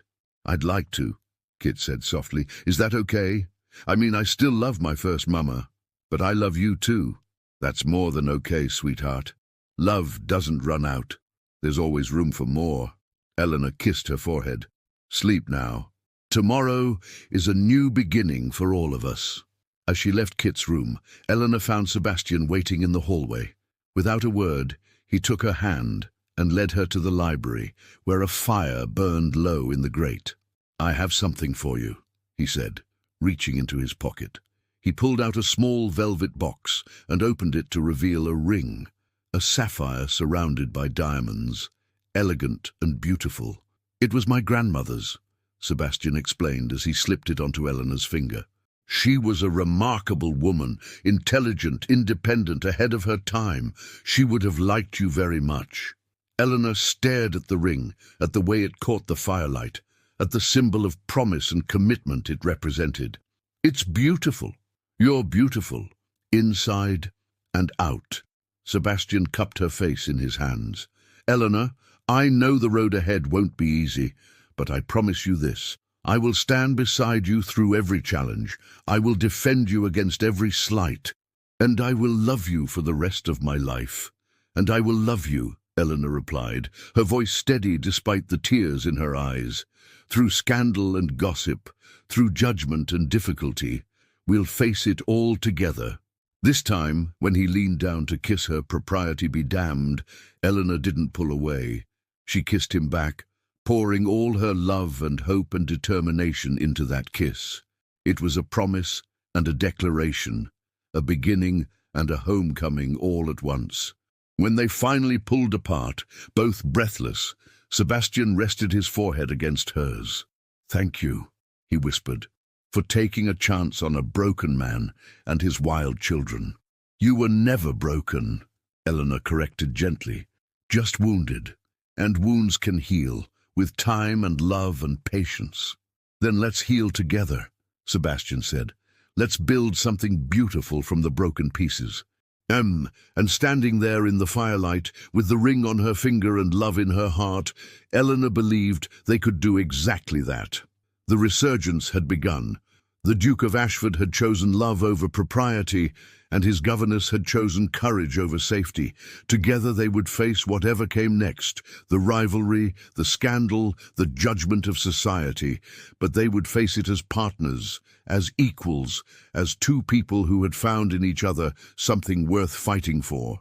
And that, Eleanor thought as Sebastian kissed her once more, was worth any scandal society could devise. The announcement of the Duke of Ashford's engagement to his children's governess sent shockwaves through London society. The news appeared in the Times on a crisp April morning, stated with dignified simplicity, "His Grace the Duke of Ashford is pleased to announce his engagement to Miss Eleanor Hartley of Derbyshire. The wedding will take place in June at St. George's, Hanover Square." "Duh," The reaction was immediate and divided. Progressive circles, Beatrice's friends, the intellectuals and reformers, celebrated it as a romantic triumph of love over convention. But the old guard, the arbiters of propriety and tradition, were scandalized. A duke marrying a governess? It was unprecedented, unseemly, a betrayal of everything the aristocracy stood for. Eleanor woke the morning after the announcement to find Beatrice at her bedroom door, holding a stack of calling cards and invitations. "Well," Beatrice said with a wry smile, "we're either social pariahs or the most fascinating people in London. Possibly both.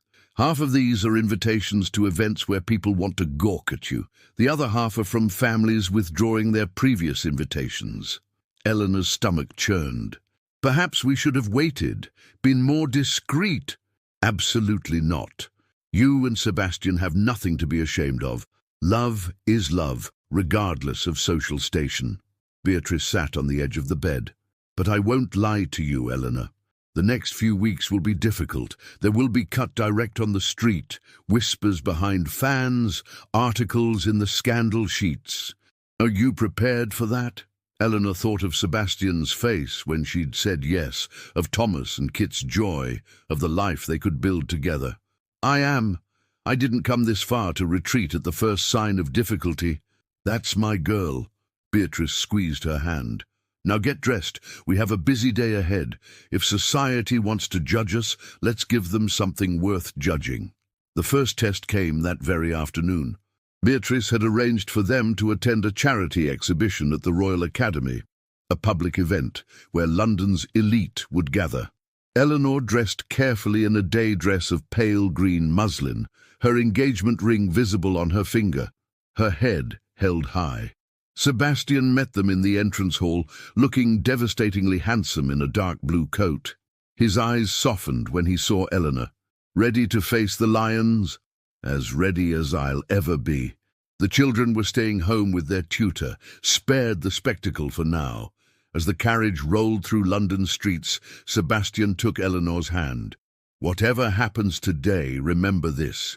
You are my choice, my partner, my equal. Anyone who treats you with disrespect is disrespecting me, and I won't tolerate it." The Royal Academy was crowded with London's fashionable set, all ostensibly there to view the latest paintings, but really there to see and be seen. When the Duke of Ashford entered with his fiancée and sister-in-law, a hush fell over the room. Eleanor felt the weight of hundreds of eyes assessing her, her dress, her bearing, her worthiness to stand beside a duke.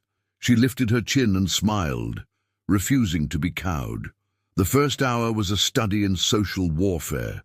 Some guests approached to offer congratulations, their curiosity barely concealed.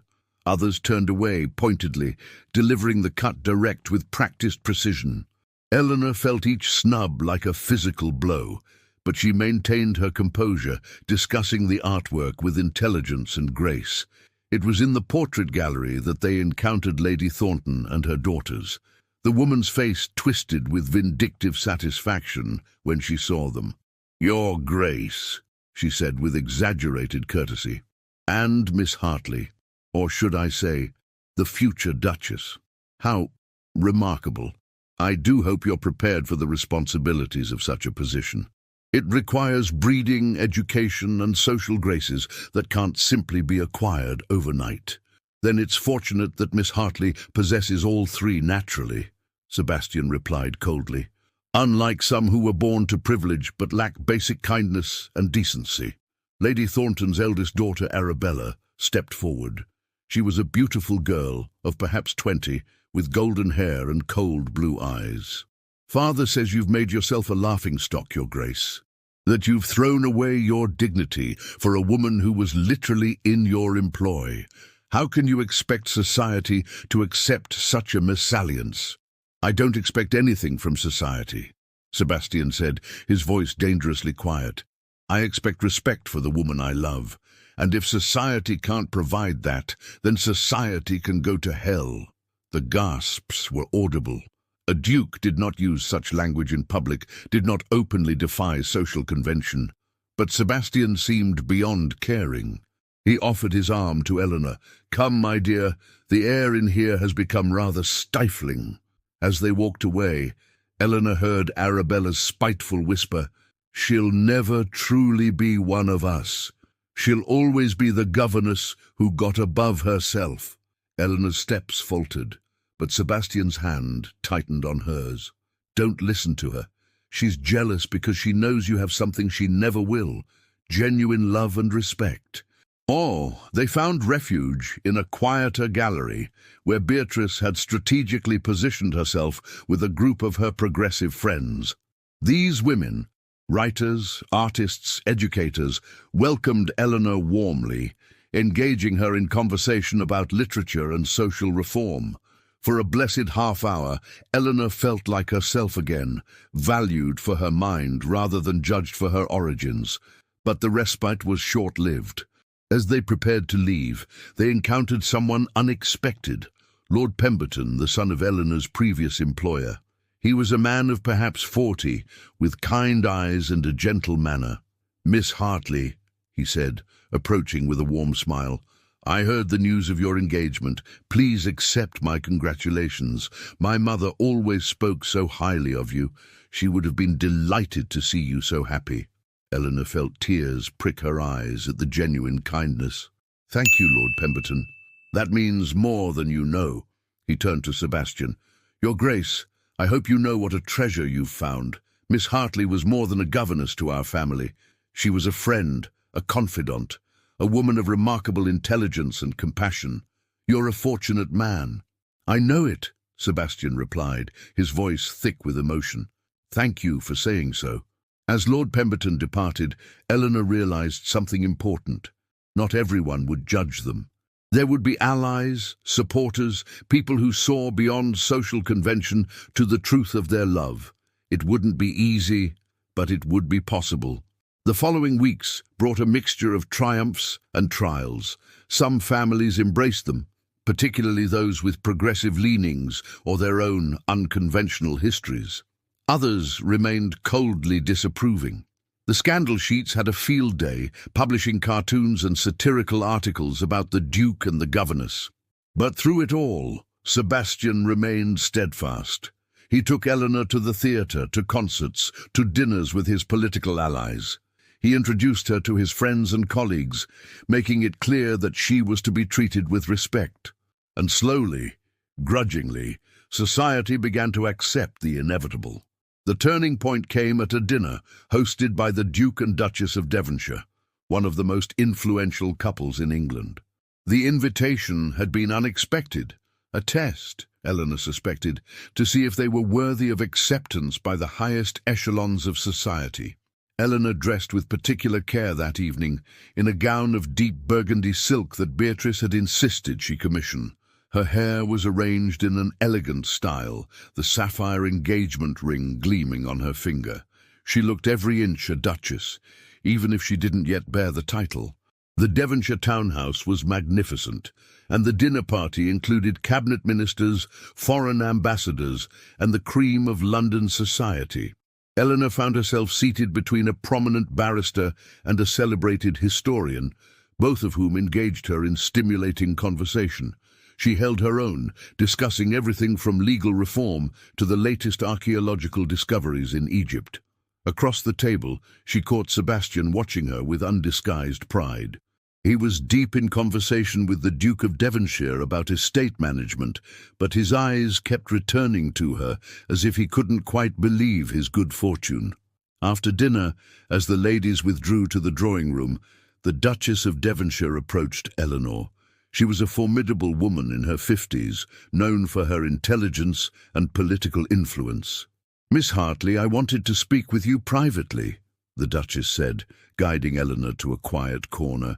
"I've been watching you this evening, and I must say I'm impressed.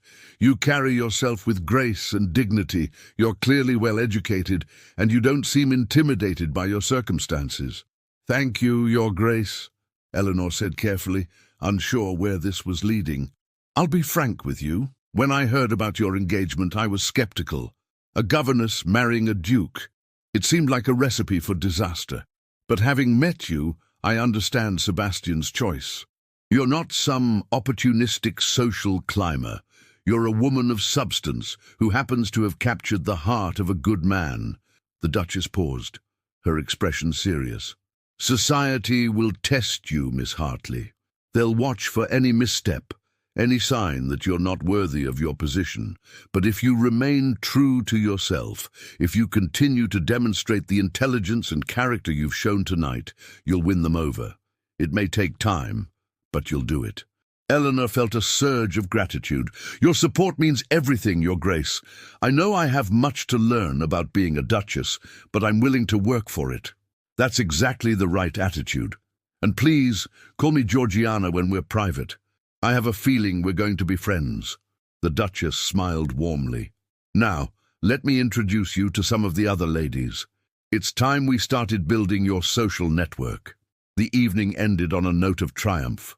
As they rode home in the carriage, Sebastian pulled Eleanor close. "You were magnificent tonight," he murmured. "The Duchess of Devonshire doesn't give her approval lightly. You've won a powerful ally." "We've won an ally," Eleanor corrected. "This isn't just my battle, Sebastian. It's ours." "Ours," he agreed, kissing her temple. "Always ours." But their happiness was tempered by one final confrontation. 2 weeks before the wedding, as Eleanor was walking in Hyde Park with the children, they encountered Arabella Thornton. The young woman was alone, and there was something desperate in her expression. "Miss Hartley," Arabella called out, "might I speak with you?" "Privately." Eleanor hesitated, then asked Thomas and Kit to wait on a nearby bench. She approached Arabella warily. "What do you want, Miss Thornton?" Arabella's composure cracked. "I want to understand. How did you do it? How did you make a duke fall in love with you? I've been trying for years. I'm beautiful, well-bred, accomplished in all the proper ways. But he never looked at me the way he looks at you." Eleanor felt an unexpected pang of sympathy. "I didn't try to make him fall in love with me, Miss Thornton. I simply saw him, not the duke, not the title, but the man, the grieving father, the wounded soul trying to find his way back to life. I saw his children's pain and tried to help. Love grew from that understanding, that genuine connection."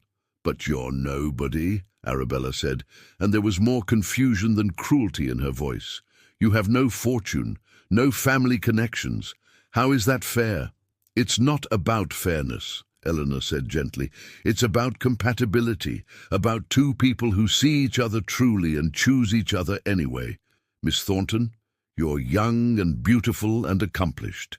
But if you're only seeking a title rather than a partner, you'll never find real happiness. Look for someone who values you for who you are, not what you represent." Arabella stared at her for a long moment, then turned and walked away without another word. Eleanor watched her go, feeling the weight of the younger woman's disillusionment. Society had taught Arabella that her worth lay in her ability to secure an advantageous marriage, and now that formula had failed her. It was a cruel system, one that damaged everyone it touched. "Was that lady mean to you?" Kit asked when Eleanor returned to the children. "No, sweetheart. She was just sad and confused. Sometimes people lash out when they're hurting." "Like we used to," Thomas said quietly, "before you came." Eleanor hugged them both. "Exactly like that. And look how far you've come. People can change, can heal, if they're given the chance and the support." The final week before the wedding passed in a blur of preparations. Eleanor's father and siblings arrived from Derbyshire, overwhelmed by the grandeur of it all, but fiercely proud. Her father, a simple country vicar, took Sebastian aside for a private conversation. "Your Grace," Reverend Hartley said, his weathered face serious, "my daughter is the finest woman I know. She's intelligent, compassionate, and strong. But she's also been hurt by society's judgments, by always being on the outside looking in. If you marry her, you must promise to protect her, to value her, to never let her feel less than she is." Sebastian met the older man's eyes steadily. "Sir, I promise you this. I will spend every day of my life trying to be worthy of your daughter. She's given me back my life, my children, my hope. I love her more than I can express. and I will defend her against anyone who tries to diminish her." Reverend Hartley studied him for a long moment, then extended his hand. "Then you have my blessing, Your Grace, and my gratitude for seeing what others were too blind to see." The night before the wedding, Eleanor stood in her room at Beatrice's townhouse, staring at her wedding gown. It was a creation of ivory silk and Brussels lace, elegant and beautiful without being ostentatious. Tomorrow she would wear it and become a duchess. Tomorrow her life would change forever. There was a soft knock at the door, and Beatrice entered, carrying 2 glasses of champagne. "I thought you might need this," she said, handing one to Eleanor. "And some company." They sat together by the window, looking out at the London night. "Are you frightened?" Beatrice asked gently. "Terrified," Eleanor admitted. "Not of marrying Sebastian. I've never been more certain of anything, but of everything that comes after. Of being a duchess, of navigating society, of potentially failing him and the children. You won't fail them. You couldn't if you tried." Beatrice took her hand. "Eleanor, I've watched you these past months. You've faced every challenge with grace and courage. You've won over skeptics, silenced critics, and proven that worth has nothing to do with birth. Tomorrow, when you walk down that aisle, you'll be walking toward the life you've earned, the love you deserve." "Thank you," Eleanor whispered, tears streaming down her face. "For everything, for believing in me, for supporting us, for being the family I never knew I needed." "That's what family does," Beatrice said simply. "And you are family now, Eleanor. You always will be." They sat together in comfortable silence, 2 unconventional women who had refused to let society define them, who had chosen their own paths and found happiness in the choosing. Tomorrow would bring new challenges, new judgments, new battles to fight. But tonight Eleanor allowed herself to simply feel grateful for Sebastian's love, for the children's acceptance, for Beatrice's friendship, for the chance to build a life based on truth and courage rather than convention and fear. She had been a governess, an outsider, a woman with no prospects. But she had also been brave enough to love, strong enough to fight, and wise enough to know that some things, love, family, integrity, were worth any scandal society could devise. Tomorrow she would become a duchess. But more importantly, she would become a wife, a mother, a partner in building something beautiful from broken pieces. And that, Eleanor thought as she finally climbed into bed, was the greatest triumph of all. The wedding of the Duke of Ashford to Miss Eleanor Hartley took place on a perfect June morning, with sunlight streaming through the stained glass windows of St. George's, Hanover Square, painting the ancient stones in jewels of colour. The church was filled to capacity, some guests there out of genuine affection, others out of curiosity, all of them witnesses to what would become one of the most talked-about marriages of the decade. Eleanor stood in the vestibule, her hand trembling slightly on her father's arm. Through the open doors she could see the assembled crowd, the flowers adorning every pew, and at the altar, Sebastian, tall and handsome in his formal attire, his scarred face turned toward her with such love that it took her breath away. "Ready, my dear?" her father asked softly. Eleanor thought of the journey that had brought her here, from a vicar's daughter with no prospects to a woman about to become a duchess. She thought of the children waiting in the front pew, their faces shining with excitement. She thought of Beatrice, her staunchest ally, dabbing at her eyes with a handkerchief, and she thought of Sebastian, the wounded man who had learned to love again, who had chosen her above all others. "I'm ready," she said, and meant it with every fibre of her being. The organ swelled with the opening notes of Handel, and Eleanor began her walk down the aisle. She was aware of the whispers, the turned heads, the assessment in countless eyes. But she kept her gaze fixed on Sebastian, and in his eyes she saw only love, pride, and promise. When she reached the altar, he took her hand, and she felt the tremor in his fingers. He was as nervous and overwhelmed as she was. The realization made her smile, and his answering smile was radiant. The ceremony was beautiful in its simplicity. Eleanor's father performed the service, his voice steady and warm as he spoke of love, commitment, and the sacred bond of marriage. When it came time for the vows, Sebastian's voice rang out clear and strong. I, Sebastian Edward Ashford, take thee, Eleanor Rose Hartley, to be my wedded wife, to have and to hold from this day forward, for better, for worse, for richer, for poorer, in sickness and in health, to love and to cherish, till death do us part. Eleanor repeated her own vows, her voice unwavering despite the tears streaming down her face. And when Sebastian slipped the wedding band onto her finger, a circle of gold engraved with words only they could see, Amor vincit omnia, love conquers all, she felt the rightness of it settle into her bones.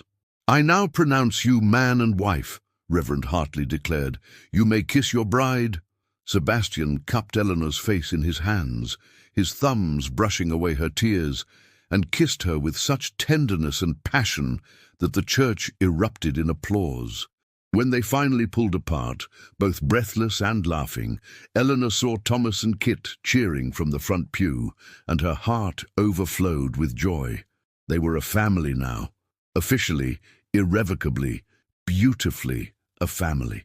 The wedding breakfast at Beatrice's townhouse was a lavish affair, with champagne flowing and toasts offered by friends and family. The Duke of Devonshire raised his glass and spoke eloquently about love transcending social boundaries.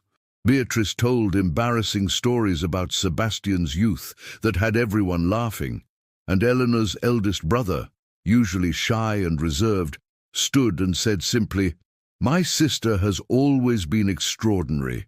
I'm glad the Duke of Ashford was wise enough to see it." But it was Thomas who brought tears to everyone's eyes. The 10-year-old stood, his young face serious, and cleared his throat. "When our mother died, Kit and I thought we'd never be happy again. We thought Father would stay sad forever, and we'd always feel broken. But then Miss Hartley, Eleanor, came to Ashford Manor. She didn't try to replace our mother. She just loved us exactly as we were. She taught us that broken things can be mended, that grief doesn't last forever, and that it's okay to be happy again." His voice cracked slightly. "She gave us back our father, and now she's given us a new mother. So I want to say thank you, Eleanor. Thank you for saving our family." There wasn't a dry eye in the room. Eleanor crossed to Thomas and pulled him into a fierce embrace, Kit joining them immediately. Sebastian wrapped his arms around all three of them, and for a long moment they simply held each other, a family forged not by blood alone, but by choice, love, and the courage to heal. After the breakfast, as tradition dictated, Sebastian and Eleanor departed for their honeymoon. They had chosen to spend 2 weeks in the Lake District, a place of wild beauty and tranquility, far from London's prying eyes and society's judgments. The cottage Sebastian had rented was charming and private, nestled beside a crystalline lake, with mountains rising in the distance. For the first time in months, they were truly alone, with no servants, no social obligations, no one to judge or assess them. On their first evening, they sat on the cottage porch, watching the sunset paint the sky in shades of gold and rose. Sebastian had his arm around Eleanor, and she leaned into his warmth, feeling utterly content. "Do you have any regrets?" Sebastian asked quietly. "About the scandal, the gossip, the difficulties?" Eleanor considered the question seriously. "I regret that it was necessary, that society made our love something to be ashamed of rather than celebrated. But do I regret choosing you, choosing this life? Never, not for a single moment." "I don't deserve you," Sebastian murmured, pressing a kiss to her temple. "You deserve happiness, Sebastian, we both do. And we've fought hard enough for it that I think we've earned the right to simply enjoy it now." They spent their honeymoon in blissful simplicity, walking through the countryside, reading by the fire, talking for hours about everything and nothing. Sebastian told her stories of his childhood, his years at Cambridge, his early marriage to Catherine. He spoke of his late wife with affection and sadness, but without the crushing grief that had once consumed him. "I loved Catherine," he said one evening as they lay in bed, Eleanor's head on his chest. But ours was a different kind of love, comfortable, expected, appropriate. What I feel for you is something else entirely. It's passionate and challenging and utterly consuming. You make me want to be better, to do better, to live fully rather than simply exist. You do the same for me, Eleanor replied. You've given me a place to belong, a family to love, a purpose beyond mere survival. You've made me believe that I'm worthy of happiness, of love, of all the things I thought were reserved for other people. You were always worthy, Eleanor. The world was just too blind to see it. They returned to London at the end of June, tanned and relaxed and deeply in love. The scandal had died down somewhat in their absence. Society had moved on to newer gossip, and the Duke and Duchess of Ashford were becoming old news. But Eleanor knew the real test would come in the autumn, when Parliament reconvened and the social season began in earnest. They spent the summer at Ashford Manor, and Eleanor marvelled at how different the house felt now. The oppressive grief had lifted, replaced by light and laughter. The gardens were being restored, the rooms aired and redecorated. The children thrived, growing taller and more confident with each passing week. Eleanor established new routines: morning lessons with the children, afternoons managing the household, evenings with Sebastian, discussing estate business and local affairs. She discovered she had a talent for administration, for seeing inefficiencies and proposing solutions. Sebastian began consulting her on everything from tenant relations to investment strategies, valuing her intelligence and fresh perspective. "You're a natural duchess," he told her one evening as they reviewed the estate accounts together. "You've taken to this role as if you were born to it." "I was born to work hard and think clearly," Eleanor replied with a smile. "The title is just window dressing." But she was learning that the title carried weight and responsibility.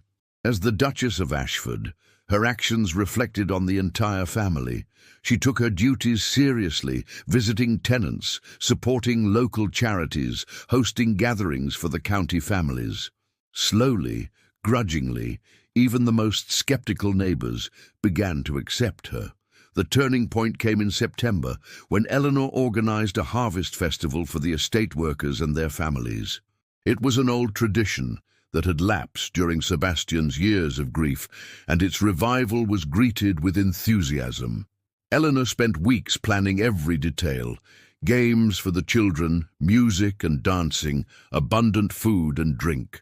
On the day of the festival, the manor grounds were transformed into a scene of joyful celebration. Eleanor moved through the crowd, speaking with everyone from the head gardener to the youngest scullery maid, remembering names and asking after families.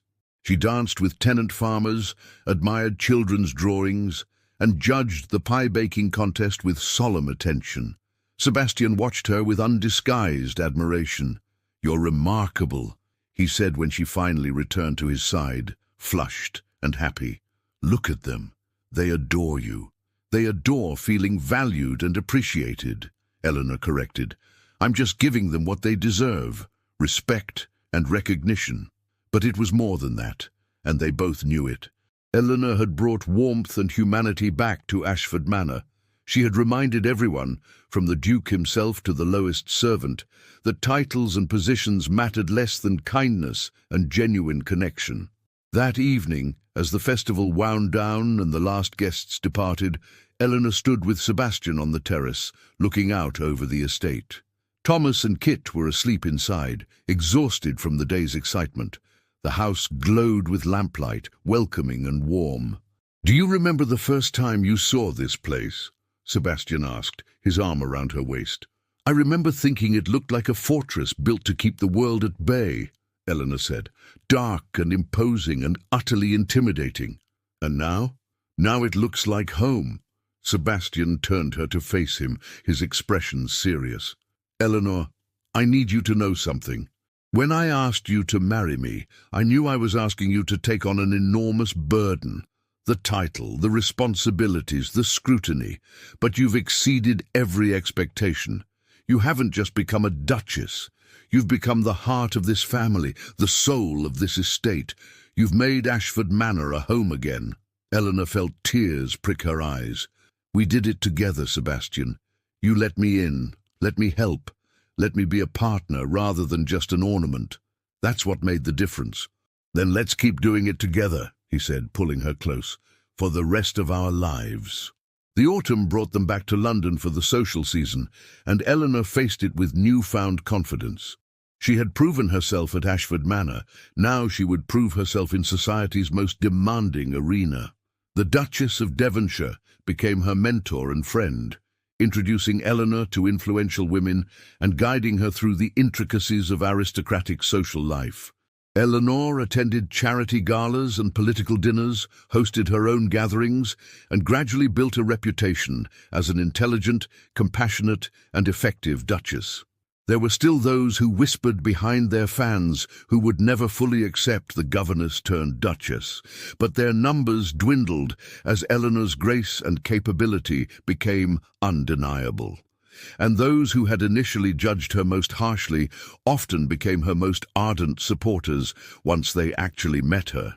Lady Ashworth, who had been so cutting at Beatrice's salon, approached Eleanor at a Christmas ball with an expression of chagrin. "Your Grace, I owe you an apology," she said stiffly.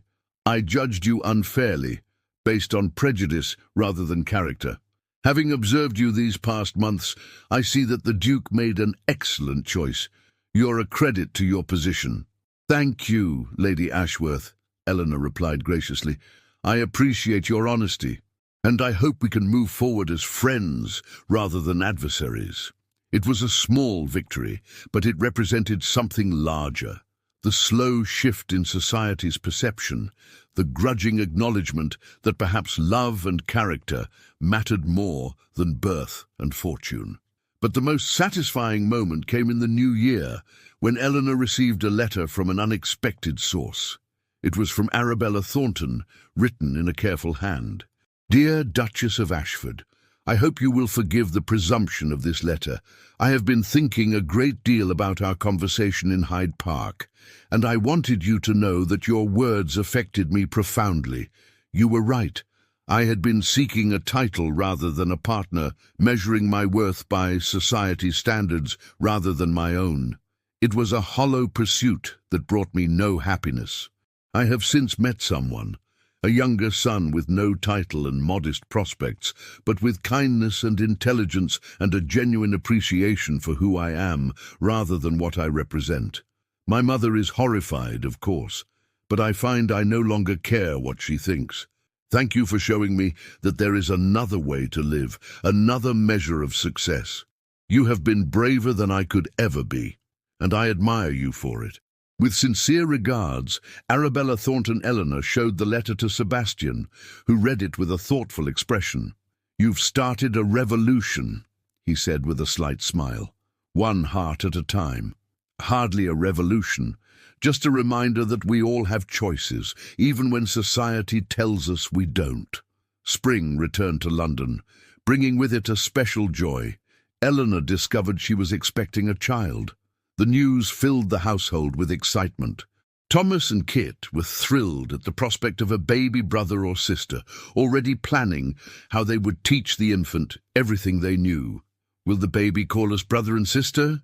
Kit asked one evening as Eleanor tucked her into bed. "Of course, darling. You'll be the baby's big sister, and Thomas will be the big brother. You're all my children, equally loved. Even though Thomas and I came first, and we had a different mother," Eleanor smoothed Kit's golden curls. "Love doesn't work like that, sweetheart. It doesn't divide or diminish, it multiplies. I love you and Thomas with my whole heart, and I'll love this new baby with my whole heart too. There's always enough love to go around." Kit snuggled into her pillow, content. "I'm glad you married father. I'm glad you're our mother now. I'm glad too, my darling. So very glad." The baby, a healthy boy they named Edward, after Sebastian's father, was born in November amid great celebration.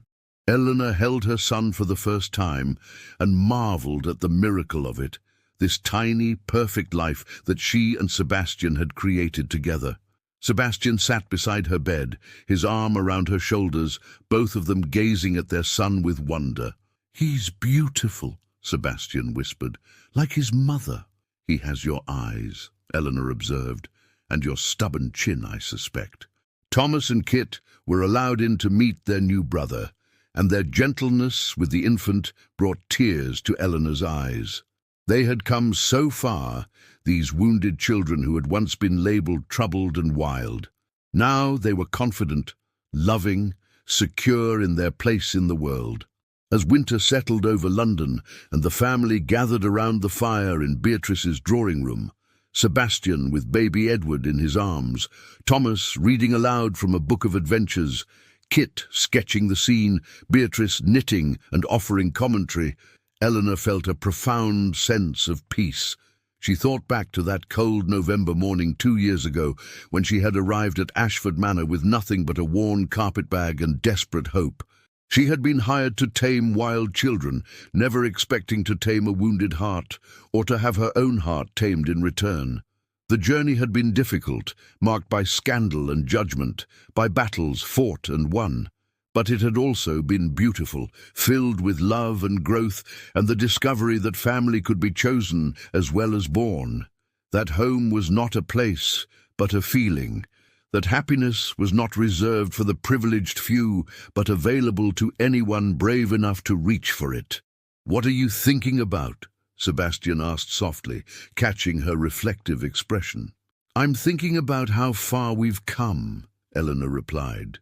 "About how broken we all were, and how we healed each other."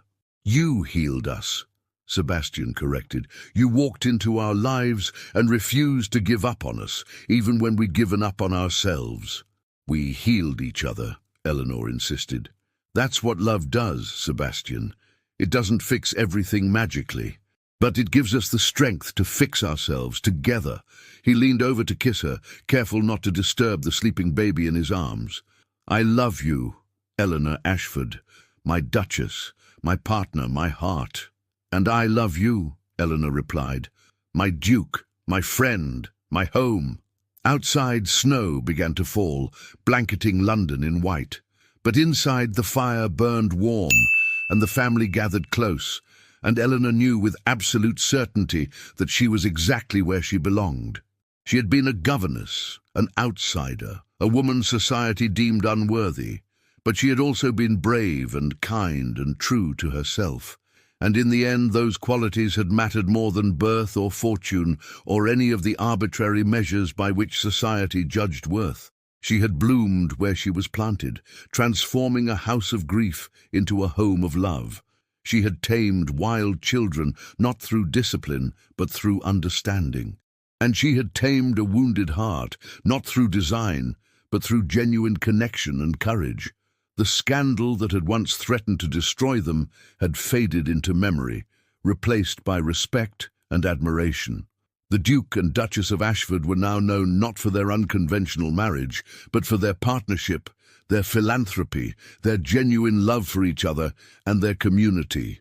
Years later, when Eleanor was an old woman surrounded by children and grandchildren, she would look back on her life and smile. She would remember the fear and the courage, the judgment and the triumph, the scandal and the love.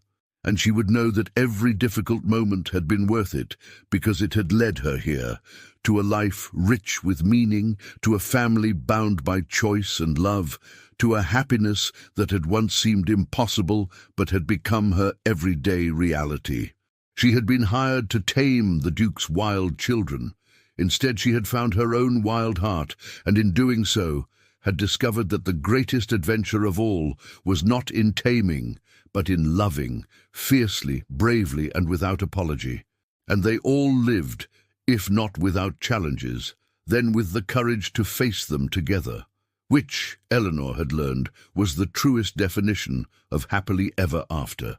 If you enjoyed this story of love, courage and second chances, please don't forget to like this video, subscribe to the channel for more emotional historical dramas, and share in the comments which moment touched your heart the most.